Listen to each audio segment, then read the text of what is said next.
Դիտակետն ուղիղ եթերում եք, զրուցենք իրավագիտության դոցենտ փաստաբան Գևորգ Պետրոսյանի հետ։ Բարև ձեզ, պարոն Պետրոսյան, ուրախ եմ ձեզ տեսնել այս տաղավարում եւ ձեզ ներկայացնելուց ես ասեցի ոչ թե դոցենտ, այլ դոկտոր պետք է ասեմ, որովհետեւ այդպիսի որոշում կա, դուք դեմ արտահայտվեցիք, ասեցիք ես դոկտոր չեմ, դոցենտ ներկայացրու։ Ինչու, պարոն Պետրոսյան, որովհետեւ օրենք է փոխվել։ Լուսինե ջան, ես չեմ նվաճել դոկտորի գիտական աստիճանը, որովհետև դոկտորական ատենախոսություն չեմ պաշտպանել եւ ինձ բարոյապես իրավունք չեմ վերապահում ներկայանալ որպես դոկտոր։ Հիմա դա կարող է շատերի համար շոյիչ նշանակություն ունենա, բայց ես չեմ տարվում նման գայթակղություններով։ Ես իրավաբանական գիտությունների տեխնացու դոցենտ եմ ու ոչ միտեղ չեմ պահանջելու, որ օգտվելով այդ որոշումից ինձ ներկայացնեն որպես դոկտոր, որովհետև այն չարչարանքը, որ գիտության մեջ կատարել է դոկտորը, ես չեմ կատարել եւ բարոյական չեմ համարում, որ ես հիմա ինձ ներկայացնեն որպես դոկտոր։ Ես իրավաբանական գիտությունների տեխնացու դոցենտ Գևորգ Պետրոսյանն։ Շատ լավ։ Շատ թեմաներ եմ առանձնացրել, պարոն Պետրոսյան, բայց միանգամից մի աղմկահարույց դեպքի մասին կուզեմ խոսենք։ Այսօր լրատվամիջոցներից մեկը տեսանյութ էր տարածել, թե ինչպես են դանակահարում մի երիտասարդի Աբովյան քաղաքում էր դեպքը, եթե չեմ սխալվում, եւ սա ոչ առաջին, ոչ վերջին դեպքն է, եւ ցավոք սրտի պետք է ասեմ, երևի չկա մի օր, որ մենք հականատես չլինենք այսպիսի սպանությունների, եւ որ ասում են Հայաստանի Հանրապետությունը դարձել է բեսպրեդել, Սա ինչի հետևանքն է ըստ ձեզ։ Ուրեմն ես խնդրում եմ հարգելի Լուսինե, որ սա բացարձակապես չկապել Աբովյանի քաղաքային ղեկավարության հետ, որովհետև Աբովյան քաղաքի, Աբովյան համայնքի ղեկավարը շատ բարձր մակարդակով է համայնքը ղեկավարում, Էդուարդ Բաբայանը, ես չեմ թաքցնում, մենք ընկերներ ենք, սա կապված է ոստիկանության աշխատանքի կազմակերպման հետ, որի համար ինքը պատասխանատու չի։ Այսօր ոստիկանության ուժերը հիմնականում ինչ ուղղությամբ են ծառայում։ Նիկոլ Փաշինյանի հետնամասերը պահելու ուղղությամբ, որ մի հատ, ասենք, հավաքելի 2000 հոգով գնան։ Ինչ հասարակական կար, ինչ օրինականություն, իրանց համար նշանակություն չունի։ Ես սա վերագրում եմ ոստիկանության աշխատանքին։ Սա է, թե չէ քաղաքային ղեկավարությունը բացարձակապես մեղավոր չէ այդ ամեն ինչի հետ։ Եվ օրերը շատ է քննարկվում այն ցորենը, որը ներգրվել է Հայաստանի Հանրապետություն։ Ցորենը թե անասնակերը։ Հենց դրա մասին եմ ասում, պարզվեց 4-րդ կարգի է, որը ինչպես բացատրում են մասնակիցները դա անասնակեր է եւ Գևորգ Պապոյանը խոստացավ, որ առաջին այդ անասնակերն ինքն է ուտելու։ Հիմա ինչ է ստացվում։ Ինչ ա եղել, որ թող սպառեն։ Բայց դա հենց ԿՊ-ի համար է ուղարկված։ Բայց ցավոք սրտի, եթե չեմ սխալվում, այսպես մեկնաբանություններ էին գրել իր Facebook-յան էջում, նա ասաց, որ այդ ցորենը արդեն օգտագործվել է, հաց է պատրաստվել եւ բոլորդ էլ օգտվել եք դրանից, բայց նաեւ կարդացել եմ միտեղ, որ այդ 4-րդ կարգի ցորենը շատ վնասակար հատկություններ ունի եւ վտանգավոր է բնականաբար մարդկային օրգանիզմի համար։ Լուսինե ջան, տեսեք, եթե դա անասնակեր է, ոնց կարա մարդուն պիտանի լինի։ Այն բաններ, մի հատ էկոնոմիկայի փոխնախարար կան, ինչ որ տարօրինակ արտաքինով, հաստամարմին եւ մեծ գլխով։ Երեք հարցազրույց է տալի, ասում է, այդ ցորենը չեն ուտում, խոզերն ու եսիմ ովքեր, ինչերը, ասում է մենք դրանց միսն ենք ուտում։ Հələ սրա տրամաբանությունը նայի։ Բանա որ էդի անասնակեր էր, եթե դուք բարոյականություն ունեք, դուք ասեք, որ մենք անասնակեր ենք ներկրել, բայց գիտեք ինչ, Լուսինե ջան, մենք շատ ավելի մեծ խնդիր ունենք այստեղ ուշադրության արժանի։ Այս մարդիկ անասնակերը գերադասում են ռազմագերուց, իրանք գլուխ են գովում, որ անասնակեր են բերել, բայց չեն կարողանում լուծել ռազմագերիների հարցը։ Սրանց արժե համակարգը դե դուք արդեն պատկերացրեք։ Փոխանակ ռազմագերներով զբաղվեն, ռազմագերներին բերեն, այդ խեղճերի ծանողները մեռում են կարոտից, վախի զգացումից, անհանգստությունից։ Գլուխ են գովում, որ անասնակեր են, հələ սրանց մակարդակը, ինչ ասեմ ես սրանց։ Դե լավ են նայում ժողովրդին, օրինակ աշխատանքի եւ սոցիալական հարցերի նախարար Արսեն Թորոսյանն նախարար չէ, նախարարի պաշտոնին թառած, դրանք տարբեր բաներ են։ Տեսեք ինչ է ասում, աշխատանքն ուր, սոցիալական ապահովությունն ուր։ Դա ես զարմանում եմ, այն օրն էլ ասացի մի ուրիշ առիթով, որ այդ Արսեն Թորոսյանը ինչ է։ Էդի որ նայում է հայլու մեջ ոնց ինսուլտ չի ստանում վախից։ Մարդ իրան որ նայում է, ասենք դու քո արտաքինը տեսել ես, այդ աղա, հեսա կաղրած դրանով ուզում էի սկսեի։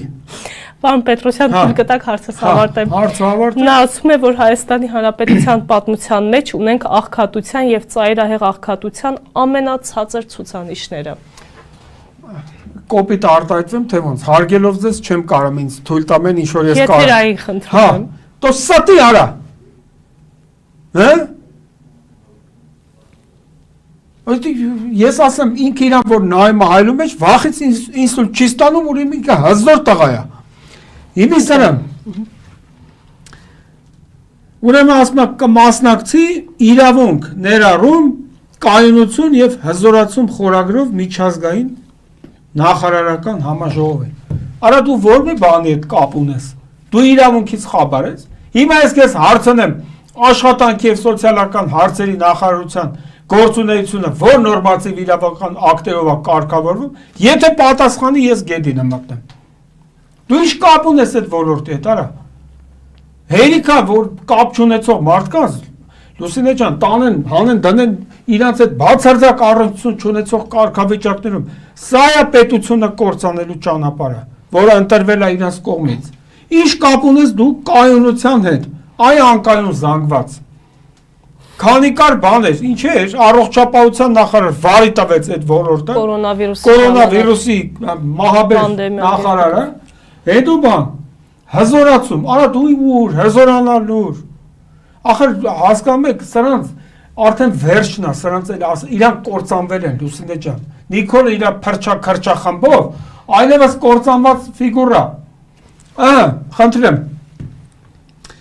Այն Արաբատ Միրզոևը Ուգանդայի արտաքին գործերի նախարարի հետ քննարկել է երկկողմ հարաբերությունների զարգացման հնարավորությունները։ Հələ ինչ լողացող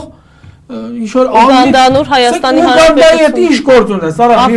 Միրզոև, Արաբատ Միրզոև, ինչ գործ ունես դու, Արևելյան Աֆրիկայի երկիր է, եթե չեմ սխալվում։ Ասենք ինչ կապ ունենք մենք դրանց հետ, արա դու ուրիշ բան ու գործ ունես, գնա Ադրբեջանի արտաքին գործերի նախարարի հետ քննարկի մեր ռազմագերիների վերադարձի հարցը։ Ուգանդայի եսի ինչի հետ, արտաքին գործ, լավ, ես էլի եմ ասում, մի քանի անգամ ասել եմ, որոշ բաներ կրկնում եմ, մենք ունենք կառավարության որոշում 2005 թվականի դեկտեմբերի 29-ի թիվ 2335 որոշումն է, որտեղ հստակ գրված է, որ ասենք եթե գործողվում ես, դու պետք է գաս հաշվետվություն ներկայացնես, որն է պրոդուկտը։ Հիմա ես հարց եմ տալի Արաբատ Միրզոև, այդ աղա, որն է այդ Ուգանդայի նախարարի հետ քո հանդիպման պրոդուկտը։ Դա ինչ է տվել Հայաստանին, որ դու Հայաստանի պետական բյուջեի հաշվին տես կայֆերի մեջ ես։ Էս է ամբողջ խնդիրը։ Այսինքն այսօր որ սրանք խոսում են համակարգային կոռուպցիա, սենց համակարգային կոռուպցիա երբեք չի եղել, հարգելի Լուսինե։ Երբ որ պետական բյուջեի միջոցները ծախսվեն բացարձակապես անիմաստ ուղղություններով։ Վատնել, այսինքն դա նշանակում է վատնել, ճիշտ է, Պետրոսյան։ Ինչ է նշանակում 600 միլիոն դրամ տալ հրապարակում տոնածառ կառուցելու համար, սարքելու համար։ Այդ 600 միլիոն դրամով քանի կենսաթոշակառուի կարող էին ամանորյա, ասենք, նվիրատվություն անել, չգիտեմ, ասենք ամեն մեկին թեկուզ մի 50,000 դրամ, հələ բաժանեք տեսեք քանի հոգի է կազմում 600 միլիոն դրամը։ Ինչ տոնածառ, արա, ով էսօր հավես ունի։ Մեկը ես ոչ գնալու եմ, ոչ մասնակցելու եմ։ Հնդիկների համար են երևի։ Հա, հնդիկների։ Բա դրա համար էլ Նիկոլի ածականանունը ես հիմա դրել եմ Ջիմի։ Ջիմին է ինքը։ Բերել հնդիկներին, պակիստանցիներին, ստե մոտոցիկլետ են քշում մարդկանց վրով անցնելով բան, որ ընտրական օրենսգիր սահմանադրական օրենքի համաձայն 6 ամիս եթե Հայաստանի հաշվառում ունես, դու իրավունք ունես մասնակցել ընտրություններին։ Արա հնդիկը ով է որ հիմա գա ազգային ժողով ընտրի։ Հա? Հնդիկը ով է որ գա մեր օրենսդիր մարմնի ընտրությանը մասնակցի։ Իր հույսը մնացել են հնդիկները։ Ջիմի Նիկոլ։ Լավ մնա։ Վերջը վատ առնելու։ Պարոն Պետրոսյան, Նիկոլ Փաշինյանը այսօր լրագրողներին հարցազրույց էր տալիս եւ լրագրողները նրան հիշեցրեցին Ալիևի խոսքերը, որ ոչ թե Սևանալիճ է, այլ չեմ ասում այդ անվանումը, այո, նա այդպես է անվանում։ Նիկոլ Փաշինյանն ասում է, ինչ է խեղաթյուրում, նա ընդհանրապես ասել է, որ ցարական ժամանակաշրջանում չի եղել Սևանալիճ, ասում է, ես էլ ասում եմ, որ Ադրբեջան անվանումը չի եղել, ասում է, հետո ինչքան հեռու գնանք։ Նա սա է իր պատասխանը Ալիևին։ Լուսինե ջան, ինքը որ վաղուց ստանձնել է Ալիևի պաշտպանի գործառույթները, դա ակնհայտ է, դա անվիճելի է։ Ես դրա համար իրան ասում եմ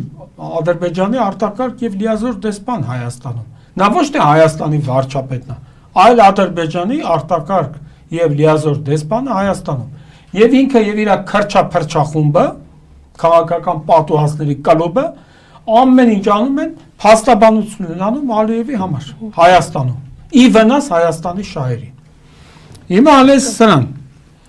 Ուրախ եմ, որ միջազգային ողջ հանրությանը զեկուցել, որ Հայաստանի եւ Ադրբեջանի միջև խաղաղություն է հաստատվել։ Սրանց ձախ ձեռը, չգիտի թե ինչ անում, աջ ձեռը։ Այն Արաբատ Միրզոևն ասում է, եթե խաղաղության պայմանագիր կնքվի, երաշխիք չկա, որ խախտում չի լինի, այդ խաղաղության պայման, այսինքն կրակոց չի լինի, մարդ չի զոհվի։ Էսի ասում է արդեն խաղաղությունը հաստատվել։ Արա լսի Նիկոլ, այդ Ջիմի։ Ուրեմն, եթե դուք խաղաղ եղբայրներ եք, եղբոր երեխա են, ինչ գործ ունի եղբոր մոտ գերի։ Դու պետք է արա ոչ թե ցորենով եք զվարճանում, այո անգրագետներ։ Ցորեն բերեցինք, արա ցորեն մի բերեք, արա ռազմագերիներին բերեք։ Լուսինե ջան, ես այդպես եմ կարծում, չեմ կարծում, որ իմ գնահատականի մեջ շատ կոպիտ եմ, օբյեկտիվ եմ ես։ Եթե ես մեկին ասում եմ, դու իմ բարեկամն ես, համերաշխ ենք մենք, հաշտ ենք մենք, խաղաղ ենք մենք, ուրեմն իմ երեխեն քո մոտ գերի չպետք է լինի։ Ուրեմն բեր այդ երեխեքին, արա, ոչ թե ցորենով կուտատուր ժողովրդին ընտրություններից առաջ իբր թե ընդ որում այդ ցորենն էլ երեք հրապարակվեց նյութեր այդ մասին հրապարակվեցին, որ դա ոչ թե ժողովրդի մարդու համար է նախատեսված, 4-րդ սերնդի թե 4-րդ կարգի նոր խոսեցինք, այո, ցորենը անասնակեր, այսինքն այս մարդիկ անասնակերը գերադասում են գերեվարված զինվորից, էս է սրանց մակարդակը, էս է սրանց պետականա գիտության մակարդակը, զգացումը պետականության, ինչ ասես սրանց։ Ուրեմն մեր նորացին խաղաղության, հա, այս արդեն ասեցինք, արդեն մարդ զզվում է այդ խաղաղության անունը տալուց, 2026 թվականին պետական բյուջեով բանակի ծախսերը կկրճատվի մոտ 270 միլիոն դոլարով, սա ասում է Ջիմի Նիկոլը։ Իսկ Ադրբեջանն ավելացնում է։ Ադրբեջանը զորավարժություններ է անում, ռազմական բյուջեն ավելացնում է, այս Ջիմին, ասում է, որ 270 միլիոն դոլարով կկրճատվեն պաշտպանության ծախսերը։ Ինչ խաղաղության մասին է խոսքը։ Դա ծաղր է ուղղակի։ Հիմա ասենք կենթանաբանության։ Սկսենք։ Հա։ Կլինի ես հարց հնչեցնեմ, հետո դուք Այս պայմանավորվենք, որ կենթանաբանությամբ ենք։ Շատ լավ։ Կրկին Նիկոլ Փաշինյանին հարց են հղում լրագրողները պատարագի վերաբերյալ, որին նա մասնակցում է։ Ներողություն։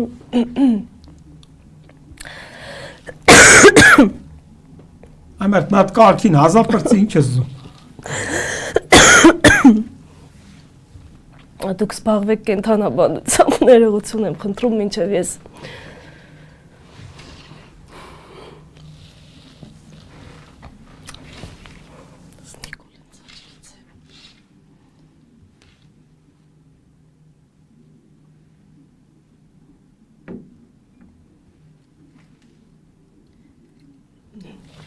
Պարոն Պետրոսյան, դուք կարող եք ձեր հարցերին անդրադառնալ, մինչև ես կհնչեցնեմ իմ հարցը։ Լավ։ Մի վարքյան գտնեմ։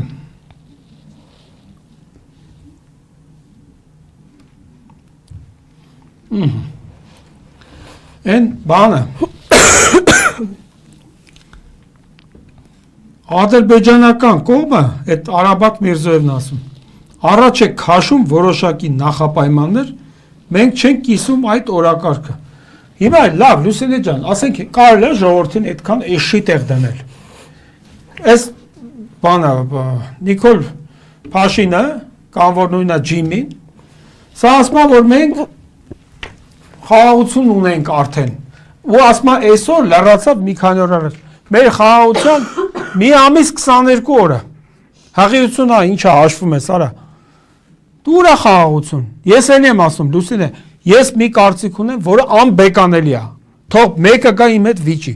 եթե մենք ունենք ռազմագերի ուրեմն խաղաղություն չկա ինչ ուզում է դնեն անունը ոնց ուզում է ներկայացնեն բաներ կա հասկանում եք որ պետք է իրեն անվանել խոսում ռազմագերիների մասին բացարձակ մոռացել են Հայաստանում պատշաճ հարգանք չենք տածում տուֆի հանդեպ սա ասում է բանը Նիկոլը տուֆի հանդեպ հարգանք ասենք դուք պատկերացնում եք այս մարդու խոսալու առարկան է նյութը ինչ տուֆի հանդեպ հարգանք արա այսօր դու ունես ազգային անվտանգության խնդիր սահմանների պահպանման խնդիր ռազմագերիների խնդիր ինչ տուֆի հանդեպ հարգանք այդ տուֆ Են մեկական Գևորգ Պապոյան այո ասում է Հայաստանի հպարտ քաղաքացին արա թողա թե Հայաստանում հպարտ քաղաքացի թողեցիք այ կեղտա բաներ Հայաստանի հպարտ քաղաքացին իրավունք ունի գնալ եւ աշխարհը տեսնելու 10 տարի առաջ նա չէր կարող աշխարհը տեսնել Արա լսի այդ տղա ես 97 թվից ինչքան անց է 28 տարի առաջ այդ տղա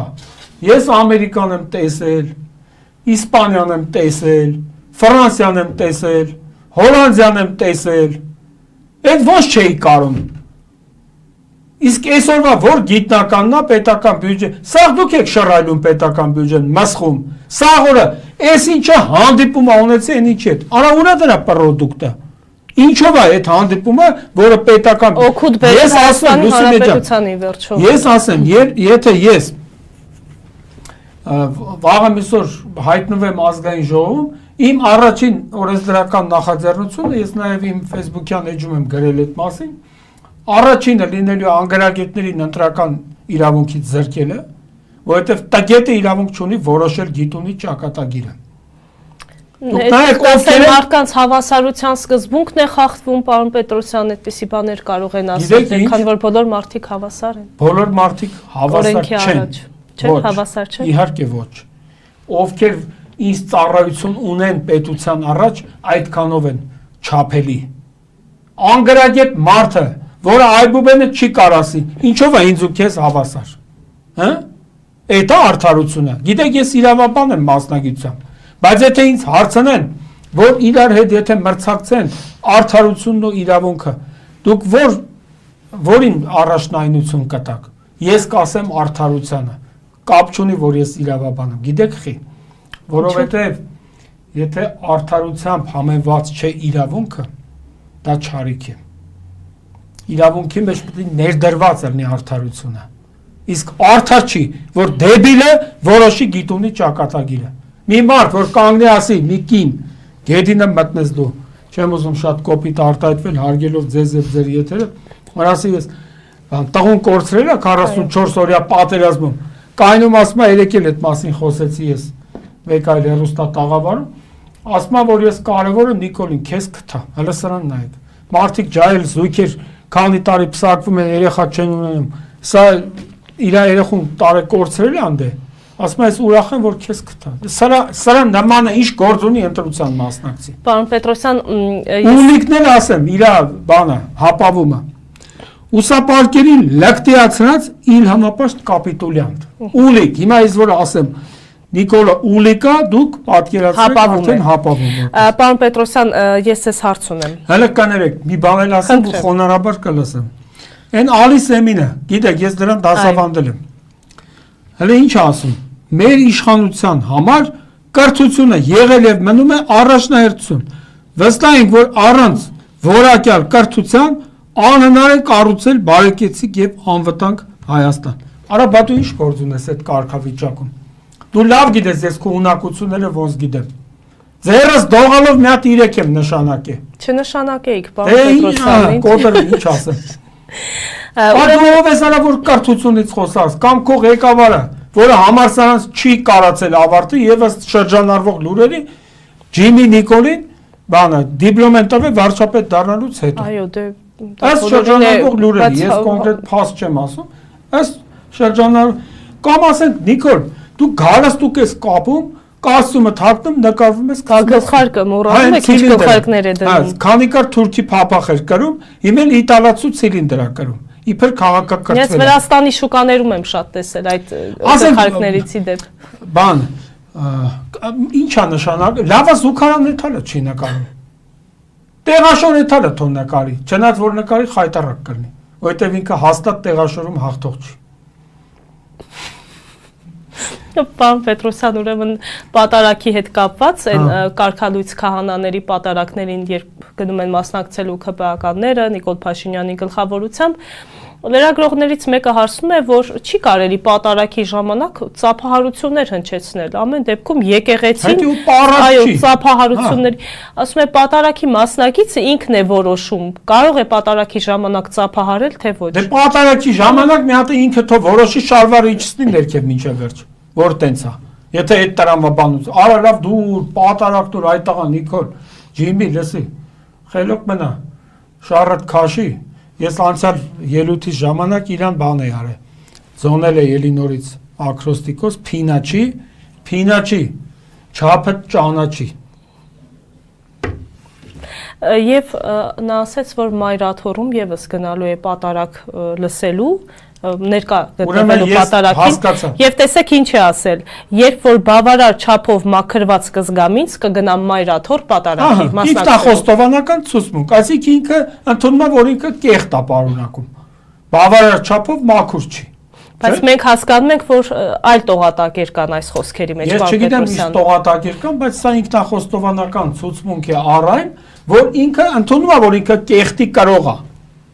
Բնականաբար կեղտի կարող անելիք չունի էշմիածնում։ Բայց Նիկոլ, լսի արա, Ջիմի,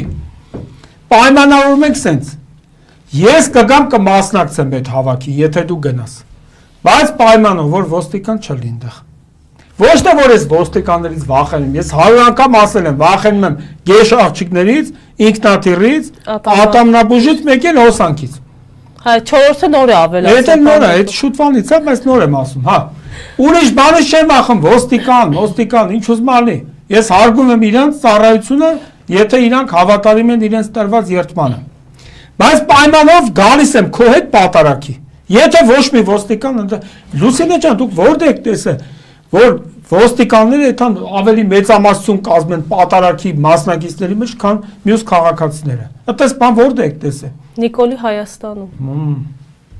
Ուրեմն ինչ ասում ես Ապիկարը, պատերազմում իբր հաղթած,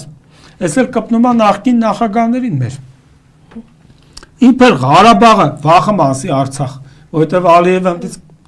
բան կան էլի, մի հատ պոլիպետ կուզենա օգտագործել իր ոչ նպատակային նշանակությամբ։ Հա, Ղարաբաղը հայկական պահած իբր բանակցություններում անգերազանցելի, իբր տնտեսությունը զարգացրած 3 նախկին նախագահները վախենում են գալ իմ հետ բանավեճի, ճիշտ է։ Վախենում են, որովհետև քու երեսը տենողը վախից ինսուլտ կստանա։ Այդ դրանից են վախենում։ Ոչ թե իրանց ինտելեկտը չի, քու երեսը տենողը վախից կմեռնի։ Բայց ես այդ հանդգնությանը կգնամ։ Եթե դու առանց ոստիկանի գնաս Էշմիածին, ես գալու եմ այդ օրը։ Սա առաջարկություն էր, պարոն Պետրոսյան։ Առաջարկություն չի, սա իր արտահայտության արձագանք է։ Բայց հետաքրքիր կլիներ ձեր բանավեճը տեսնել Նիկոլ Փաշինյանը։ Նա ինքը այդքան ռիսկ չունի մեծ գա բանավեճի։ Էդի վերջնականապես կթաղի իրան։ Չնայած արդեն թաղել է, բայց ինքը եթե իմ հետ, եթե դու խանի գա վարչապետ բանի բանավեճի, ինքը վերջնականապես կթաղի։ Կամ ասենք դու ոնց կարաս իմ հետ գաս բանավեճի, այդ տղա Մարդը, Լուսինե ջան, որ գնում է Քարոզարշավի մուրճով։ Ասենք սրա տրամաբան, էդի նույն բանա ոնց որ գերանդիով էթաս նշան դրեքի։ Ասենք գերանդիով էթաս աղջիկ նշան դնելու։ Արա դու ամոթ չունես, արա մուրճը ինչ կապ ունի Քարոզարշավի հետ։ Բռնության կոչ է սա։ Սպառնալիք է սա, յանի խփելու են գլուխները ջարդենք, ով որ մեր դեմ հելավ։ Պողպատե, այո։ Պողպատե մանդատ։ Բախի բանը քրեական վարույթ չի նախատեսվում։ Ես օրինակ որպես իրավապան գտնում եմ, որ դա բռնության քարոզ է։ Ասեմ ոնց որ գերանդիով էթաս նշանդրեք։ Էթաս հենց էս այդ քու ուզած աղջկան։ Արա ամոթ այդ տղա, այդ ջիմի։ Այն բանը, այն որ դդումի հետ են նույնացնում։ Ռոբերտ Քոչարյանի երկրորդ նախագահին, հələ սրա խոսալու ձևը։ Տո դու ով ես, դու սկի հայերեն չես կարողանում խոսել, մինչև հիմա մյուսների հետ ոնց էր բանակցում։ Այսինքն տրանսգենդերին, որ ընդունել էր տրանսգենդերը բավարարված դուրս էր եկել, դրա մասին է խոսքը, Արայիկ Հարությունյանի մասին է խոսքը, չէ՞։ Ես վստահ չեմ, որ սա կարող է ինչ-որ մեկին բավարարի, ինքը շատ կարող է բավարարի։ Տրանսգենդերը հանդիպումից հետո ասել է ես բավարարված եմ այս հանդիպումից։ Հա, դե եթե բավարարել են իրանց գործն է։ Բայց այդ ձեր ասած երկոտանին է։ Եթե մենք կրթության ոլորտում չունենանք լուրջ հաջողություններ, էսի ասում է Ջիմի Նիկոլը կամ Ուլիկը, արդեն ասեցի Ուլիկի ինչա, հապավումը գիտեք։ Հաջողություններ եթե մենք չունենանք, մենք մրցահարթակներում չենք կարող ունենալ ավելին, քան այսօր ունենք։ Հələ տեսեք ով է խոսում կրթությունից եւ գիտությունից։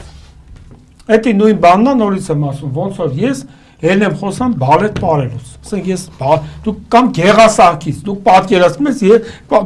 եք ես գեղասահքով զբաղվեմ։ Այդքան խայտարակություն է, ինչքան Նիկոլ Փաշինը կամ Ջիմի Նիկոլը խոսում է կրթությունից։ Մի մարդ, որը համալսարան չի կարողացել ավարտել,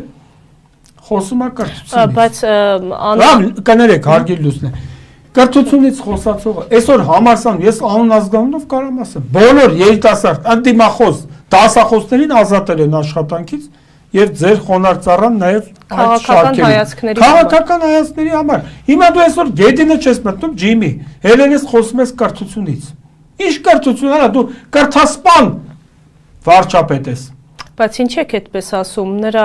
ուզում եմ ասեմ կինը, գիտեմ որ ասել է կինը չի, գիտեմ որ այդպես եք ասելու, Աննա Հակոբյանն ասում է առաջի հոդվածի երկրորդ մասն։ Ասում է կրթվելը նորաձև է, արշավ է սկսել, բազմաթիվ մասնակիցներ կան,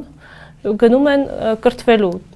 այսինքն կրթությամբ է զբաղվում նրանց ընտանիքը։ Տագետների դպրոց անունը դրած, ու դրանք գնում են տագետների այ գեդինը մտեք դուք, այ աննամուս անինքնասերներ, դուք նամուս չունեք, արա դուք ձեր տնեցիք երեսին ոնց եք նայում։ Այսինքն եթե դու գնում ես տագետների դպրոց, դու ընդունում ես որ դու տագետ ես եւ ունես այդ դպրոցի ծառայություններից օգտվելու բան, անհրաժեշտություն։ Ինչ ասես դրանց։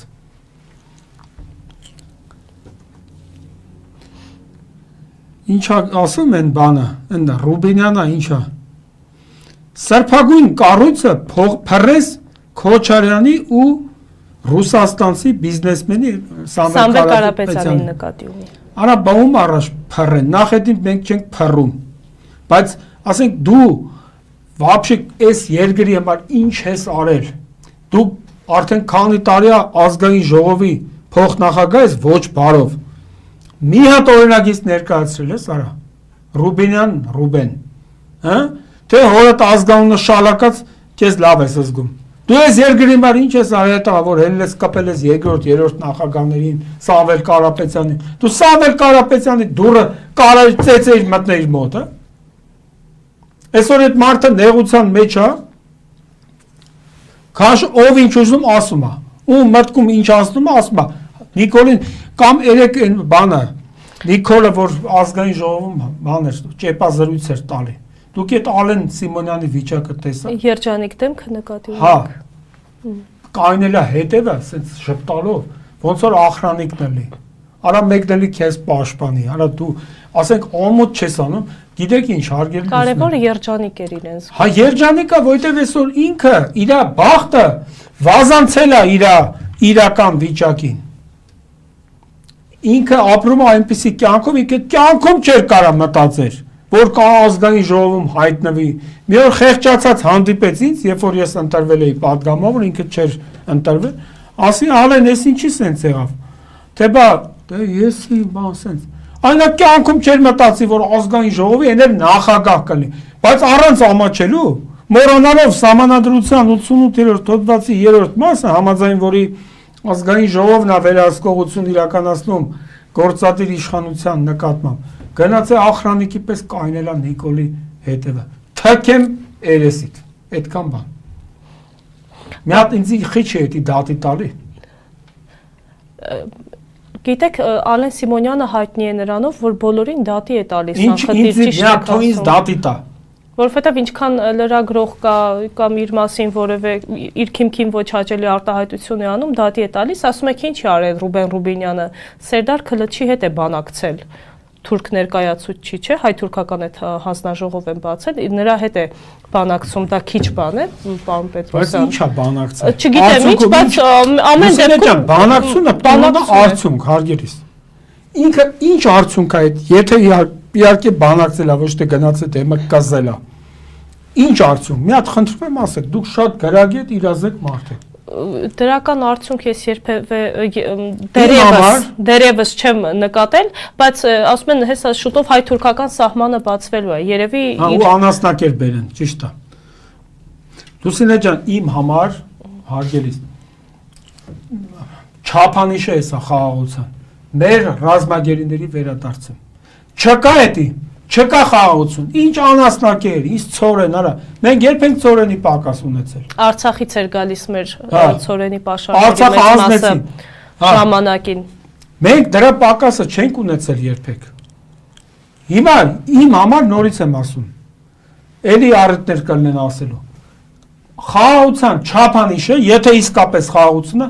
վաղը մեր ռազմագերիներին վերադարձրեք այդ մարդկանց ծանողների մոտ։ Մարդիկ մեռնում են կարոտից, կասկածից, որ սաղ են, սաղ չեն, ինչ պայմաններով, ինչ ծոր են, արա, ինչ անասնակեր, դու այ անասնակերներ։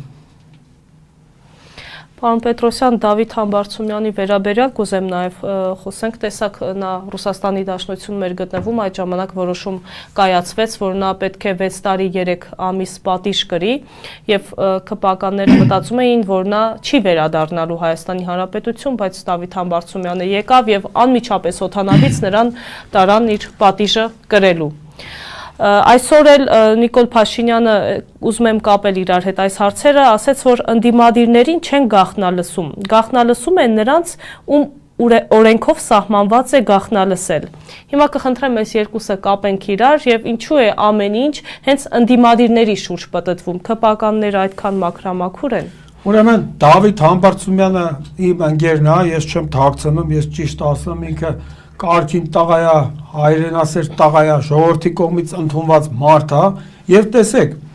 Արգել Լուսինե, մի անգամ էլ եմ ասել, ախր այդքան որ օրենքներից խոսում եմ, մեկ ասում են շատ էս օրենքների հոդվածներ ասում, բա ես իրավաբան եմ, ինչից խոսամ։ Քրեական դատավարության օրենսգրքի 116, 117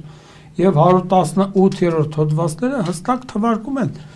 սահմանում են կալանքը որպես խափանման միջոց կիրառելու իրավաչափության պայմանները։ Դավիթ Համբարձումյանը ոչ հարցաքննությունից է խուսափել, ոչ փախել է Հայաստանից, ոչ հետախուզման մեջ եղել, խեկար այդ տղուն կալանք տվել, ու ենել այրոպորտից, այդ ինչ մի վտանգ էր ներկայացնում, ընդ որում 7 տարի առաջվա ենթադրյալ արարքի մեղադրանք է ներկայացվում, արա բա որ դուք այդքան ձեր տեղում էիք, իրավապահ մարմիններ, բայց դուք գետինը չեք մտնում, 7 տարի չի այդ մարդուն կալանավորում, հենց հայտարարվեց, որ ինքը վարչապետի թեկնածու է ուզում դառնա, այո, իմպիչմենտի արդյունքում,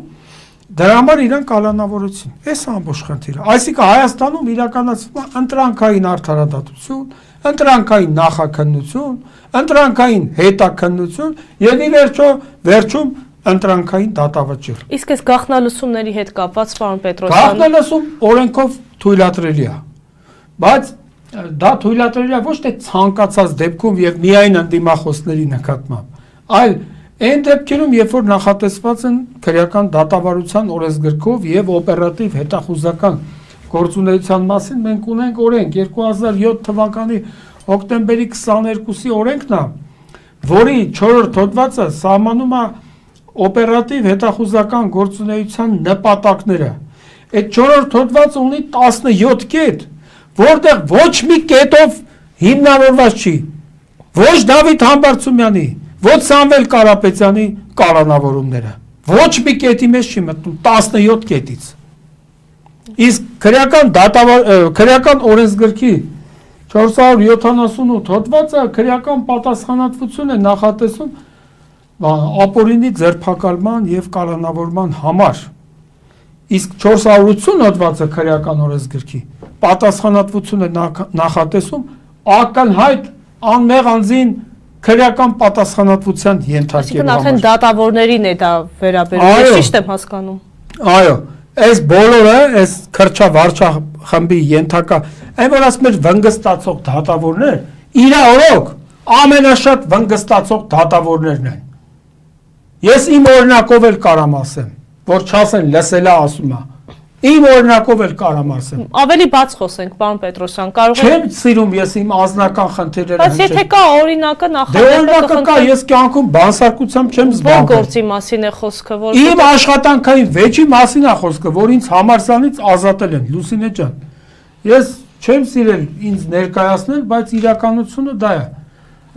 Հայաստանում աշխատանքային իրավունքի գծով միակ իրավաբանական գիտությունների տեխնացու դոցենտը ես եմ։ Դոկտոր։ Ես դոկտոր չեմ։ Օրենք այդպես է ասում։ Ես չեմ օգտվում այդ հնարավորությունից։ Ես դոկտորական չեմ պաշտպանել եւ ես ինձ համարում եմ գիտությունների տեխնացու։ Որ 25 տարի ոչ մի դատավարություն չեմ պարտվել աշխատանքային վեճով դատարանում ներկայացնելիս վստահորդի շահերը։ Բայց այսօր մարդիկ վեգալան իմ քաղաքական հայացքների համար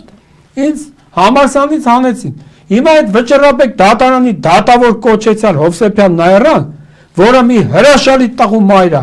զոհվածի, Արշակյան Գևորգ, իր ցավը տանեմ, խոնարհվում եմ իր հիշատակի առաջ, բայց առանց գետինը մտնելու գնացել է բանա Աննա Հակոբյանի թևը մտած,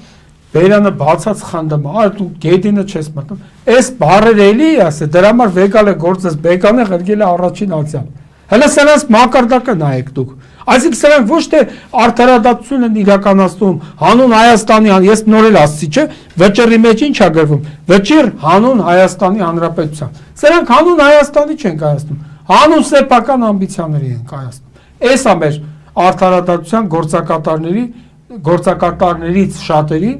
զբաղմունքը։ Մենք ունենք իհարկե նաև ազնիվ դատավորներ, ես չեմ կարող բոլորի մասին այդպես արտահայտվել, բայց Նայիրա Հովսեփյան, ես քեզ կպատասխանեմ։ Պարոն Պետրոսյան, կարող է հարցս ձեզ թվա շատ տարօրինակ, բայց ձեզ համար տարօրինակ հարց չկա։ Ձեզ համար ով է լեգենդ։ Որպես անձնավոր Հասկացա, ուր եք տանում խոսակցությունը, որ երեք թե մյուս օրը Աննա Հակոբյան ասել է իմ համար լեգենդան Նիկոլա։ Այո, բայց ինքը ճիշտ է ասել։ Մա լեգենդն իմ ամուսինն է։ Այո, ամուսինը չի նախ, ես էլի մեռա ասելով, ընտանեկան օրենսգրքի առաջի հոդվածը զուգընկերս, այդպես չի ասում։ Դե հիմա առաջի հոդվածի երկրորդ մասի համաձայն մենակ Հայաստանում ճանաչվում է ԶԱԳՍ-ով գրանցված ամուսնուց, կարճ ասեմ։ Ճիշտ է ասում։ Ես համաձայն եմ Աննա Հակոբյանի հետ։ Լեգենդա է իր զուգընկերը, որովհետև այդպես մեկին այլևս հնարավոր չի ճարել, որ Հայաստանի երկրորդ մեր երկիրը Արցախը հանձնի, այդպես թեթևամտորեն, սառնասրտորեն Հայաստանի հողերը հանձնի եւ երկիրը հասցնի խայտարակության գագաթնագետի։ Այդ առումով Աննա Հակոբյանի հետ համաձայն եմ։ Այո, Նիկոլ Փաշինը կամ Ջիմի Նիկոլը լեգենդա։ Նա հավասարը չունի հայրենադավության գործում։ Պարոն Պետրոսյան, այնուամենայնիվ եկեղեցու դեմ արշավը շարունակվում է եւ տարբեր կարգալույց քահանաներ Նիկոլ Փաշինյանի խնդրանք պահանջ աջակցությամբ պատարակ են մատուցում, որի իրավունքը իհարկե պատարակ չի դա։ Դե այդպես է կոչվում, ասեմ, պատարակ մատուցել։ Այդ ալբանիակները խոստովանել են, դա հավաք է, դա նախընտրական քարոզություն է։ Ու ես առիթից օգտվելով, քանի որ քարոզարշավի ավարտին 2 օր է մնացել, վաղը չէ մյուս օր ավարտվում է։ Ես էշմիասնեցիներին խնդրում եմ ձեր ցավը տանեմ։ Տեսեք, ես ոչ կուսակցական եմ, ոչ էլ։ Ես հիմա որևէ կուսակցության անդամ չեմ, բայց ես պաշտպանում եմ հայրենիք կուսակցության կողմից առաջադրված տեխնացուին։ Ախր գիտեք ինչ, ոնց կարելի է ձայն տալ մի քաղաքական ուժի, որը ողերին պատերազմը հայտարարել հայ առաքելական Սուրբ եկեղեցու դեմ։ Էլի եմ կրկնում։ Նույն բանը մեկ-մեկ կարող է մի քանի անգամ ասեմ ներող կլիներ։ Չէ՞ որ Սահմանադրության 18 հոդվածը ասում է, որ Հայաստանի Հանրապետությունը ճանաչում է հայ առաքելական սուրբ եկեղեցու բացառիկ առաքելությունը հայապահպանման գործում։ Իսկ այսօր Ջիմի Նիկոլ Անգելը հայ առաքելական եկեղեցու սպասավորների հանդեպ բռնություն է գործադրում։ Մարդկանց Աջափահյանը ինչ գործ ունի բանտում։ Բագրատ Սրբազյանը ինչ գործ ունի բանտում։ Մկրտիչ Սրբազյանը։ Մեր բարեգործներ Սամվել Կարապետյանը ինչ գործ ունի բանտում։ Բոլորին այսօր տարել է Դավիթ Համբարձումյանը։ Դավիթ Համբարձումյանը լրիվ քաղաքական բանտարկյալ է։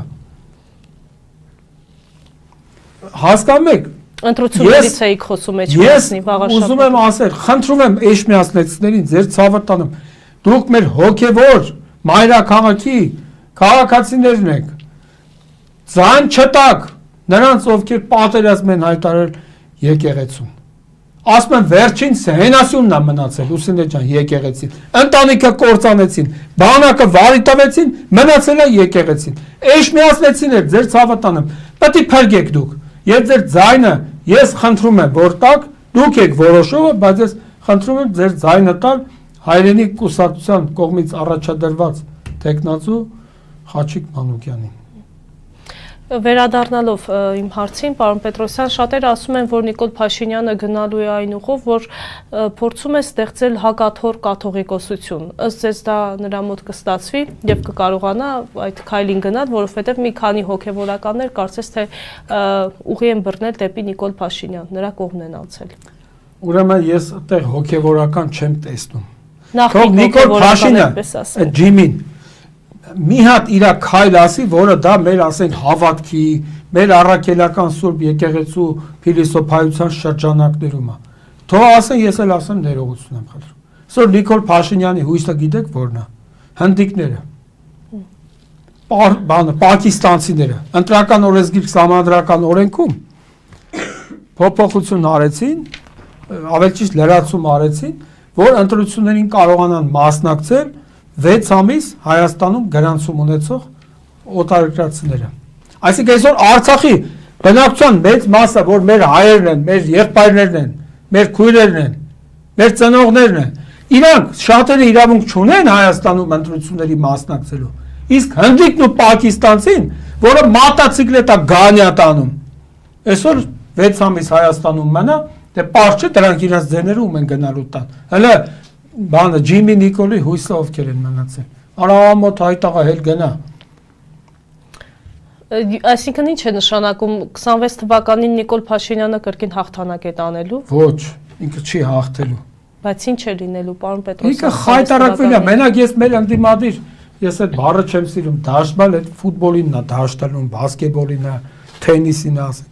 Մեր ընդդիմադիր ուժերին խնդրում եմ համախմբվել։ Ես էլի եմ ասում, չգիտեմ իմ ասածը ում քին հաճելի կլինի ում ոչ, բայց այսօր Արզա քաղաքական այսպես ասած ներկապանակը ցույց է տալիս, որ այսօր հնարավոր չէ, որ մի ուժը միանձնյա 50%-ից ավել ձայներ հավաքի։ Հետևաբար այստեղ անհրաժեշտ է լինելու միավորվելը։ Ու թող մի կողմ դնեն իրանց այդ շարքային այսպես ասած ամբիցիաները։ Այո, ամբիցիաները, տարաձայնությունները միանան իրար։ Ասել եմ եւ կրկնում եմ։ Իրավագիտության մեջ գոյություն ունի գերակա շահ հասկացությունը։ Երբ որ դու գնում ես մի քայլի, որը շատ ավելի կարևոր է, ճանապարհին հնդածս անտեսելով որոշ մանր-մունր քայլեր։ Այդ գերակա շահը պետականակործան, ազգակործան Ջիմի Նիկոլի իշխանությունից ազատվելն է եւ նրա մերձավորներից, ընդ մի քանի հոգի էլ կան։ Դուք ասում եք 50+1 հնարավոր չէ, բայց Ալեն Սիմոնյանը ասում է, որ մենք կարող ենք հավաքել այդ ձայները 50+1։ Ալեն Սիմոնյանի ասածը արժանի է գնահատական։ Դե ազգային ժողովի նախագահն է ասում դրա մասին։ Նախագահի պաշտոնի ծավալած երկոտանին է։ Նա ուր ազգային ժողովին դուք ասեմ տեսել եք Ալեն Սիմոնյանը մի հատ օրինագիծ ներկայացնի։ Չեք տեսել։ Նրա դերանդեին է, որ հելնի բանը լրություն դալիճում։ Լրություն դա դրա համար է փող ստանում։ Այդ երկու բառի համար։ Մեկ էլ մեկ իշտում ան երկև այն առաջի ամբյոնից սկսում է ինչ-որ սրանրանք կապնել։ Այդ դրա համար է ինքը փող ստա։ Ես ասեմ, իմ երկրորդ օրենսդրական նախաձեռնությունը Առաջին ասցի անգրագետներին ընտրական իրավունքից զրկելն է։ Երկրորդը լինելու է բանը, որ պետական բյուջեի հաշվին սնված, հարստացած, բայց պետության օգտին ոչինչ չարած անձանցից անհիմն հարստացումը քաղաքացիական օրենսգրքի 1092-րդ հոդվածի հիմքով բռնագանձելու նախաձեռնությունն է լինելու։ Ես պետք է հասնեմ դրան։ Եթե ես մտա ազգային ժողով, ես պետք է հասնեմ դրան։ Դուք պետք է մտնեք ազգային Ես չեմ ժողով, ուզում պարոն մտնել, Պետրոսյան։ բայց եթե մտնեմ, հասնելու եմ դրան։ Հասկանում եք, այս ինչը գնաց Ուգանդա, այն ինչը գնաց ես իմ ուր։ Իդեպ ինչի հաշվետվություն չէ ներկայացնում հանրությանը, թե այդ գումարները, որ ծախսում են, ուր է գնում, այսպես կետերով, այս ինչ։ Հա, բայց պետք է տեղ գնա, որ ներկայացնեն։ Ուր է գնում, որ իրենց կերպան։ Պարտավոր չէ ներկայացնել Այ բալա հանդեպ մարդ կա, որ էշից իջել է, նստել է BMW-ի ռուլին, էշից, գեղերից, չոլերից եկած, գալորված ընկած ներքև, նստել է, էշից իջել է, նստել է BMW-ի, Mercedes-ի ռուլին, շփոթված է իր հաջողություններից։ Ինչ ներկայացնի, դրանք ես նորից եմ ասում, 100 անգամ ասել եմ հարգելի Լուսինե, եւ էլի կրկնում եմ, ի վերջո ես պարտավոր եմ իրավաբանության շրջանակներում իմ մտքերը կառուցել եւ արտահայտել։ Սահմանադրության առաջին հոդված ասում է, չէ, Հայաստանի Հանրապետությունը սոցիալական, ժողովրդավարական, ինքնիշխան եւ իրավական պետություն է։ Ես հարց եմ տալիս Ջիմի Նիկոլին, այ տղա, դու քո այդ վարչակազմով այդ 4 բաղադրիչներից որ մի ոլորտում դու առաջընթաց ունես, ոչ մի ոլորտում։ Հետևաբար բոլոր այն մանդատակիրները, այն որ փրչոտ երեսներով, քյաչալ գլուխներով, ելում սկսում են սրանրա լեզուն կտրելու, սպառնալիքներ կարդալ, ատամները պոկելու, չգիտեմ, ականջները կտրելու, դրանք ոչինչ չանելու համար պետական բյուջեից ստացած գումարները պետք է վերադարձնել։ Դա իմ գերնպատակն է։ Եթե ես հայտնվա ազգային ժողովում, ես դրա ուղղությամբ բոլոր հնարավոր եւ իրավաչափ քայլերը իրականացնելու եմ։ Հերիքու բոլա։ Եվ չեմ հիշում քպականներից ով էր, ասում է, եթե Նիկոլ Փաշինյանը հավաք կազմակերպի, 70%-ը քաղաքացիների մասնակցելու են այդ հավաքին։ Էդի ասма, եթե էշմիացնում։ Այո։ Տեսեք, հիմա էլ էշմիացնին են ուզում պղծել։ Դե մայրաթոր ի վերջո վերջնանպատակը մայրաթոր գնալն է, չէ։ Ուրեմն նա 70% մարդ չի կարա հավաքի, սկսենք դրանից։ Տեսանք էլի այդ կեղծ պատարակներին ինչքան մարդ մասնակցեց։ Շինծու պատարակներին ավելի քիչ մարդ է գնում, քան նախորդին էր։ 70% նա չի կարա։ Նա արդեն հասցրել է իր անխոհեմ գործողություններով ժողովրդին համոզել, որ ինքը աստվածապաշտ մարդ չի։ Բայց որ անաստվածը պետք է գնա նրա հավաքին։ Հավաք են ասում, չեն ասում պատարակ։ Իսկ սա նախընտրական քարոզ է։ Ուրեմն իրան թվում է, որ ինքը հրեշտակապետ է։ Այո, ինքը հրեշտակապետ է։ Բայց գիտեք ինքը որ հրեշտակների պետն է, որ իրանց հերթով ինքը խժռելու է, իր պաշտոնը պահելու համար։ Նիկոլ Փաշինը կամ Ջիմին նա պատրաստ է պաշտոնը պահելու համար իր ընտանիքի անդամներն էլ զոհաբերել։ Գիտեք, հարգելի Լուսինե, մեր կյանքում եղել են դեպքեր, երբ որ բախվել են ընտանեկան շահն ու պաշտոնավարման շահը, օրինակ անձամբ ես ընտրել եմ ընտանեկան շահը, որովհետև ես մտածում եմ, որ ցանկացած պաշտոնյա, որ զբաղեցնում է մի պաշտոն, դա հանուն երկրի է եւ հանուն ընտանիքի։ Այս մարդու համար ոչ երկիրն է կարևոր, ոչ իր ընտանիքը։ Արաբատ Միրզոև, հայոց ցեղասպանության ճանաչումը մեր առաջնահերթությունը չէ։ Բայց ի՞նչն է քո առաջնահերթությունը, արա։ Ադրբեջանի հետ խաղաղությունը, պարոն Պետրոսյան։ Հա, ավել խաղաղ ենք։ Որ Ադրբեջանը կանգնում ասում է, չկա Սևանալիճ, կա Գյոյչալիճ, էսի ինչ է նշանակում, Լուսինե ջան։ Սա պարզ ուղղակի մեսեջ է, որ պետք է Սևանը մերն լինի։ Տարածքային պահանջ։ Դե Ալեն Սիմոնյանն ասում է հոտանկերով չեն գալու, մեքենաներով են գալիս։ Ինչ եք տեսնում դրա մեջ։ Ինչ վատ բան կա, էլի, այսպես ասած։ Ունեք էլի թեմա առանձնացրած, պարոն Պետրոսյան, խնդրեմ։ Նիկոլ Փաշինը լուսանկար է հրապարակել, որտեղ տեղեկացնում է, որ առաջադրվել է, ես ըստ անի եմ ասում, կարող եք ստուգել, առաջադրվել է առաջիկա ընտրություններին։ Այո, շատ ճիշտ է։ Կարելի է իմանալ, այդ ընտրությունները նախագահի հրամանագրով են սահմանվում։ Ուր է նախագահի հրամանագիրը 2026 թվականի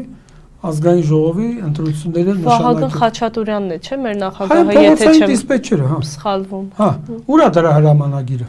Հա? Առանց հրամանագրի, եթե օր նշանակված չի ընտրության, դու ո՞նց ես առաջադրել։ Արի ես զարմանում եմ այս Նիկոլին, այդքան փողը արդեն կուտակել։ Չի կարող այդ նորմալ խորհրդական պահի։ Օրը մեկ խայտարակ են անում։ Ինչ ասում են, էս էլ ապուշ ելում վերարտադրում է։ Սա չի կարող մի հատ նորմալ իրավական հարցերով խորհրդական պահի։ Վահագն Ալեքսանյանին որոշել էի սատկացնել, բայց քանի որ մայրը մի քանի օր առաջ է մահացել, հարգում եմ իր սուքը, չեմ անդրադառնում։ Հələ այս բանին է Ռուբինյանը ինչ է։ Այն որ հաճախ նույնացնում են լամայի հետ։ Եթե բավականաչափ հետ գնանք, ինչ որ մի կետում, իրոք հին քարտեզներում չենք տեսնի Սևան անվանումը։ Կներեք դա հայ է ասել, ասեցիք Ռուբինյանն ազգային ժողովի նախագահի տեղակալ ադրբեջանցու հայտարարություններ։ Հա, սա ինչ է, թշնամու կողմն անցնելը, պետական դավաճանություն։ Ինձ այդպես թվաց, ինձ թվաց ադրբեջանցի ասել։ Այսինքն, ինչ է նշանակում ցարական Ռուսաստանի քարտեզ, մարտեզ։ Արա Սևանը որ կար դուր էր։ Սա մարդիկ իրենց երեխու անունն են Սևան դնում։ Ի նշան սիրո Սևանա լճի նկատմամբ, որպես մեր պատմական հայրենիքի պատմական օջախներից մեկի։ Դու ով ես արա որ կայնես ասես Սևանը։ Պարոն Պետրոսյան, իդեպ կներեք Արարատ անվան հետ կապված, երբ հիշում եք այդ կնիկներից հանեցին, չէ, Արարատ լեռան պատկերը։ Հիմա ինչ է նշանակում Արարատ անունով ինչ ունենք, չունենք, պետք է փոխենք։ Օրինակ արտգործ նախարարի անունը Արարատ է։ Պետք է փոխի Արարատ Միրզոյանի իր անունը, այդպես է ստացվում։ Իրանը Արաբաթ է։ Չէ, բայց Արարատ է։ Շնորհակալանքի խոսք Ալիևի հասցեին։ Սա ասում է բանը։ Ով։ Ջիմի Նիկոլը։ Հեսա։ Նիկոլ Փաշինյանը այսօր հայտարարեց, որ ի հակադրություն բոլոր բացասական մեկնաբանությունների ցանկանում է գնահատակի խոսքեր ուղղել Ադրբեջանի նախագահի հասցեին։ Նրա շնորհակալությունը կապված է այն փաստի հետ, որ Ադրբեջանը վերացրել է իր տարածքով դեպի Հայաստան բեռների տարածման սահմանափակումները։ Այսինքն անասնակեր է ուղարկե։ Արա գերիներով զբաղվի, այդ տղա, ինչ անասնակեր։ Ընդել այդ էկոնոմիկայի փոխնախարար կար, ասի չէ՞ մի հատ հաստամարմին մեծագլուխ անթարաշ մի անձնավորություն, ասում է որ բանը, ինչ կապ ունի ցորենը որ կարգի է։ Դե գնա կերետի։ Լավ էլ քապային կերակրելու նյութ են ճարե։ Թող էթան ուտեն։ Լուսինե ջան, այնքան բան կա ասելու։ Դեռ ունենք ժամանակ, ես դրա համար թողել եմ, որ եթե նյութեր ունեք առանձնացրած, դուք հա, ուրեմն ինչ ասում Ջիմին ինչ ասում Նիկոլը։ Շարքային պայմանագրային զինծառայողը կարող է ստանալ ավելի քան 700,000 դրամ։ Քուանշ բալոտի լեզվով ասած։ Երբ։ Դե այսօր ամսի քանիսն է, նոյեմբերի 12-ն է, ճիշտ է։ Հələ մի հատ տենանք այդ 700,000 դրամ, որ զինծառայողն է ստանում։ Քուանշ։ Ադրբեջանում պաշտոնյաները մի շաբաթ հայտարարություն չանեն, մեր ընդդիմությունը անելիք չունենա։ Սա ասում է էլի այդ Ռուբինյան կոչեցյալը։ Արա մեր ասելիքը ձեր վրա է հիմնված, ոչ թե ադրբեջանցիների, ձեր հիմնարությունների, ապուշությունների, դատարկաբանությունների վրա։ Պարոն Պետրոսյան, ինչպես է ստացվում, որ ԿՊ-ականները Ալիևի փաստաբանությունն են ստանձնում ըստ էության։ Բայց ծառայում են։ Բայց ծառայեն, բա ինչ են, ինչ անեն։ Էս է ամբողջ խնդիրը։ Հələ սրան, էս Ջիմի Նիկոլին։ Ասում է, եթե մարդը աշխատում է 75,000 դրամով, նկատի ունի Հայաստանում սահմանված ընդ 2003 թվականի ապրիլի 17-ի օրենք կա նվազագույն ամսական աշխատավարձի մասին, ասում է ուրեմն անկիրթ են։ Արա, Ջիմի, այդ դու տես կիրթ ես, որ միլիոնների աշխատավարձ ես ստանում, հա? Այ համալսարանը չավարտած դժբախտ շրջանավարտ։ Դու ով է խոսում գիտելիքից։ Դու փոխանակ նվազագույն աշխատավարձը ավելացնես Հայաստանում, ծաղրում ես նվազագույն աշխատավարձ ստացողներին։ Արա դու որ վարչապետ չլներ, դու ինչ էիր աշխատելու։ Կալյաուզնիկ լրագրող, էդ էիր ալնելու։ Հա? Դրա համար այսօր հեգնում ես, ծաղրում ես 75,000 ստացողներին, մարդիկ 75,000 դրամ է Լուսինե ջան։ Իսկի հացի փող չի անի ամսվա մեջ։ Երկու անգամ գնաս խանութ արդեն է։ Իսկ ինքը իր զուգընկերու հետ արամ աշխարհը թրև է գալի։ Ես ասում եմ, ես իմ երկրորդ օրենսդրական նախաձեռնությունը, որ ազգային ժողովում հայտնում եմ, սրանց սաղի ես ապօրինի հարստացումները հետ գանձելու վերաբերյալա լինելու։ Ուշանում է այդ օրը, պարոն Պետրոսյան, շատ է ուշանում։ Ախր Լուսինե ջան, այնքան բան կա ասելու։ Լավ, Աննա Վարդապետյանը մեկնել է Իտալիա։ Լավ արե։ Բարով մեկնի, բարով գա։ Ոչ մի ինֆորմացիա չկա, թե ինչի համար է մեկնել։ Այսինքն մենակ այն որ տրամադրեն լուրերու տարածեն, որ այս ինչ պաշտոնյան մեկնել է, բայց թե ինչ նպատակով է Հայաստանի համար ինչ արդյունք է ունենալու, ինչ պրոդուկտ է տալու այդ գործողումը, բացարձակապես ինֆորմացիա չկա։ Այն Անդրասյան Կարենն էլ բանը Նիկոլ Փաշինյանի լուսանկարը չկա իմ նոր աշխատած սենյակում։ Այս են ԲԴԽ-ի նախկին ղեկավարն է։ Քանի կար ասում էր, որ նայում եմ նկարին ոգևորվում եմ, չէ՞։ Իսկ որ չկա, ինչ է պատրաստվում անել, հետաքրքիր է։ Չգիտեմ, հետա ես իմ ում նկարա բերի, ասենք, Ախուրյանցի Անոյի։ Համաձայն եք, պարոն Պետրոսյան։ Հա, ես կզիչ եմ։ Հայ առաքելական եկեղեցին այսօր չունի կաթողիկոս։ Ջիմի Նիկոլն է ասում։ Ասենք, ինչ ասես։ Պարոն Պետրոսյան, քանի որ առաջիկայում վաղար շաբաթի ավականու ընտրություններն են, իհարկե դուք ձեր խոսքում անդրադարձաք 16-ին է, չէ՞, ամսի։ Այո, 16-ին ընտրություններն են։ Արդեն պարզ է ձեր դիրքորոշումը։ Առաջադրել է Խաչիկ Մանուկյանին, ես էլի շանսերը խնդրեմ։ Շանսերը շատ մեծ են, որովհետև Խաչիկ Մանուկյանը ես մյուսների նորից եմ ասում, ոչ վարկաբեկելու իրավունք ունեմ, ոչ ցանկություն, բայց Խաչիկ Մանուկյանը ամենաարժանավոր թեկնածուն է, եւ ես երրորդ անգամ եմ արդեն եթերում ասում, ես իմ շնորհակալությունը ուզում եմ հայտնել իմ ընկերոջը Արթուր Վանեցյանին, ով հնարավորություն ուներ այլ կատեգորիայի թեկնածուներ ներգրավել այս ընտրարշավի մեջ, բայց ինքը ընտրեց գիտությունների մարդուն, գիտության մարդուն, գիտնականին, իդեպ մի բան էլ ասեմ, երեք էլ մի հիմար լուր էին տարածել, իբր Վանեցյանի տղան, բան ինչ-որ կարակոս միջադեպ է տեղի ունեցել, բայց Լուսինե ջան, ես դասավանդել եմ Վանեցյանի որդուն, Արտյոմին, մի արտակարգ անձնավորություն, համեստ, բարի տղա, բարեկիրթ, հարգալից, ուղղակի գիտեք ինչ, օմութա, սրանք արդեն մտել են ընտանիք, սա գիտեք իմ վարկածը սա է, որ իրանք լավ էլ գիտեն, որ տես բան չկա, բայց այսօր հասկանալով, որ Արթուր Վանեցյանը սկսում է արդեն քաղաքական կշռի իմաստով արագ առաջընթաց ունենալ, հիմա որոշում են մտնել իր ընտանիք, արա գեդինը մտնենք, բա որ հանգարց մենք մտանք ձեր ընտանիք, դուք գիտեք չէ, որ մենք